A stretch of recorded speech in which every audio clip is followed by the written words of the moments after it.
Today is day 4 of accused CEO killer Luigi Mangione's pretrial hearing after Friday's proceedings were postponed because the defendant was sick. Looks like he's feeling better this morning. He will be making his first appearance since new evidence was released all over the weekend. Hayley Fixler live in Lower Manhattan with more on what we can expect during today's hearings. Hayley, good morning. Good morning, Dan, Rosanna. Yeah, the defense is arguing that some of the evidence was illegally obtained. So that is the reason behind this suppression hearing. Meanwhile, over the weekend, the court released some newly released photos of evidence that was collected throughout their investigation. So let's take a look at everything. You can see here there's a photo of a folding knife that officials say was in Mangione's pockets.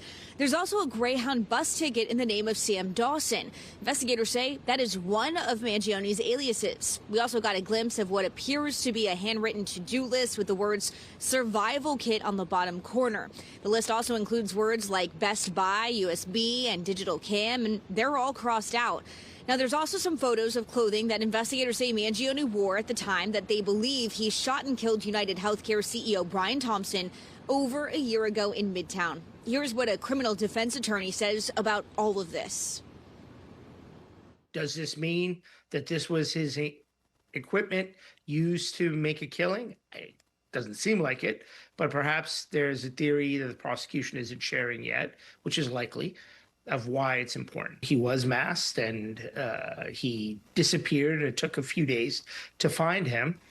If there is evidence, forensic evidence, that matches up to his DNA on these clothes, and again, if there's residue on the clothing which matches the type of firearm used to kill the United Healthcare executive, then yeah, it could be very important evidence.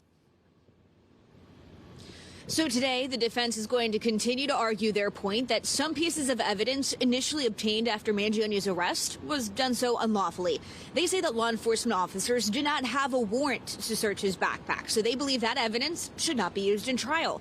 In that backpack, investigators found a 3D printed gun and a notebook that investigators say show that he had motive and plans to carry out the assassination.